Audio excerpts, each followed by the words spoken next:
नाज़रीन किराम, इसी वारसियत के सिलसिले को आगे बढ़ाते हुए तंग नज़र लोग, क्योंकि वारिस कुल, वारिस आलम नवाज़ रहमत कुल का बेटा है, इसीलिए वारिस कुल कहते हैं इसे, इसीलिए इसे अशरफुल आलमीन जैसा खिताब मिला है।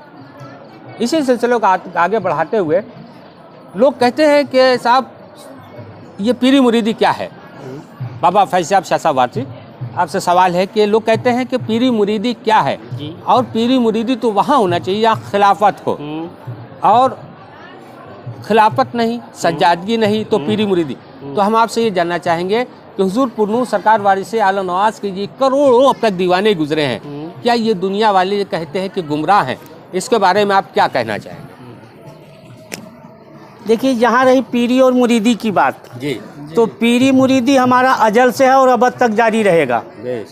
दुनिया तो बात की है, अजल पहले है, अजल से शुरू हुआ और अब तक जारी रहेगा। बात आई खिलाफत की कि आपके सिलसिले वारसियत में खिलाफत नहीं है तो बैत कैसा। खिलाफत के बारे में सरकार वारिस पाक ने फरमाया, हम इमाम की औलाद हैं, गुलाम के नहीं। हम इमाम की औलाद हैं, गुलाम के नहीं। और खिलाफत गुलामों की दी जाती है, इमामों को नहीं। खिलाफत गुलामों की दी जाती है। दीगर सिलसिले में खिलाफत है, हमें उस खिलाफत से इनकार नहीं है, क्योंकि दीगर सिलसिले के पीरों ने अपने मुरीद को गुलाम कहा है और गुलाम को खिलाफत दी जाती है। सरकार वारिस पाक ने अपने मुरीदों को कभी गुलाम कहा ही नहीं, औलाद कहा है। तो जो इमाम का औलाद होता है उसके यहाँ खिलाफत नहीं है, उसके यहाँ विरासत है, उसके यहाँ नायबियत है।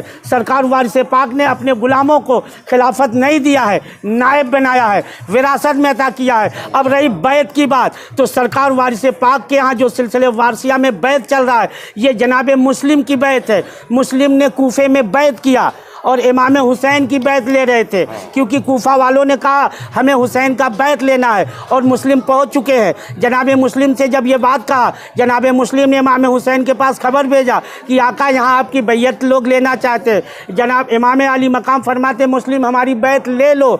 जनाब मुस्लिम फरमाते कि हुजूर हमें तो खिलाफत नहीं है, तो हम बैत कैसे ले ले। सरकार इमाम हुसैन फरमाते हैं, क्या तुम गुलाम हो?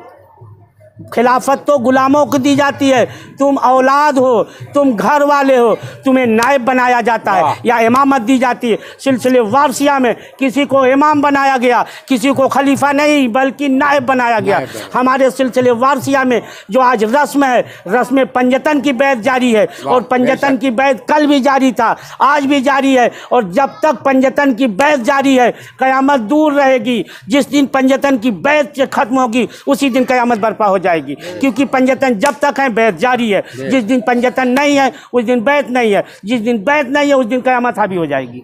सिलसिले वारसिया में खिलाफत नहीं है, और जो कहे कि हम खलीफा हैं, सिलसिले वारसियत के खलीफा हैं, वो मरदूद है, हमारे सिलसिले से दूर है। क्योंकि हमारे सरकार आलम पना ने फरमा, हमारे यहाँ खिलाफत नहीं है, खिलाफत झगड़ा का घर है। बड़े बड़ों ने मेरे बाप दादा को सताया है, बड़े बड़ों ने मेरे बाप दादा को सताया। हमारे यहाँ सरकार वारिस पाक ने खिलाफत को रोका, लिबास दिया, लिबास हमारे यहाँ दी जाती है, लिबास जिसे दिया गया, अब उसके बाद उसे बैत का दाखिले सिलसिला करने का हक उसे है, वो सिलसिले वारसियत में दाखिल करता है। सरकार वारिस पाक और पंजतन पाक का बैत लेता है, न कि अपनी। मतलब आपकी जुबान में अगर हम ये कहें कि अगर हम, जैसे आप लिबास आपको मिला है, अगर आप बैत करेंगे तो आपको खिलाफत की जरूरत है, लेकिन यहाँ डायरेक्ट बैत सरकार वारिस आलम नवाज जी, तो ये तो वो रस्म हो गई जो सूरह आले इमरान की आयत है मुबाइले के वक्त। उस वक्त जिस टाइम कहा गया था उन्होंने कि ये नबी तुम्हारे हाथ पे नहीं, मेरे मुबाइले की भी है, सूरह अहज़ाब की भी आयत है जिसमें कहा गया कि ये नबी नहीं, तुम्हारे नहीं, मेरे हाथ पर, ये अल्लाह का फरमान कुरान में। तो भी जब नबी का हाथ अल्लाह का हाथ है तो उसके बेटे का हाथ कुरान भी तो फरमा रहा है, अतीउर रसूल फ़क़त अता अल्लाह। जी, अतीउर रसूल फ़क़त अता अल्लाह, जो रसूल की अता है वही अल्लाह की अता है। सरकार ने भी फरमा रहे हैं कि सुना हमारे हराम पोश का हमारा हाथ है, हमारा हराम पोश का हाथ हमारा हाथ है। जिसने हमारे हराम पोश को राज़ी किया उसने हमको राज़ी किया, हम खुद उससे राज़ी हो जाएंगे। पर हमारा हराम पोश हो जो हम पे फ़क्र करता हो, तलब नहीं होना चाहिए। हमारे यहाँ तलब हराम है, तलब करने वाला फ़कीर हराम पोश नहीं होता, वो लिबास में हो सकता है।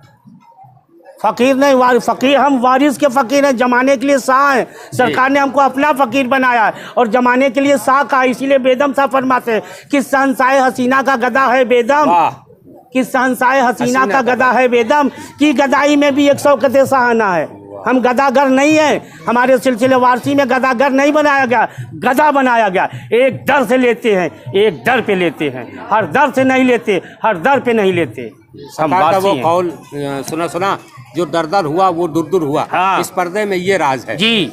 नाज़रीन किराम, आपने, हम हैदर वाले हैं जो सरकार नवाज के सिलसिले पर कमक लोग उंगलियां उठाते हैं, उसका सबूत कुरान से मिल चुका होगा।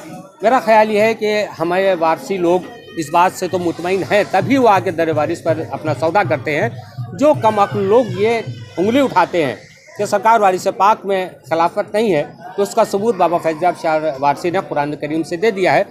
सूरह आल इमरान में भी है, सूरह अहज़ाब में भी है। लेकिन तंग नज़री का सबूत यह है कि वारिस कुल जिसे कहते हैं, दरअसल ऐसा कोई पीर ज़माने में गुजरा ही नहीं है कि जो बिल्कुल डायरेक्ट अपनी दादी हुजूर से विरासतन कुछ ले सके। वो मेरा फ़क्र की मंजिल विलायत इसके मातहत आती है। तो वारसी किसी से डरता वरता इसीलिए नहीं है कि उसका फ़कीर सातों आसमान ऊपर और सातों तबक नीचे की खबर रखता है। वारसियों फ़क्र करो को वारसी में वारिस हमको पीर मिला, और सीधा सीधा सीधा फातिमा ज़हरा सलामुल्लाह अलैहा हसनैन करीमैन अली मौला और मेरे आका रसूल करीम सल्लल्लाहु अलैहि वसल्लम की बेपनाह मोहब्बतों और शफ़क़तों का साया रहे। अस्सलामु अलैकुम।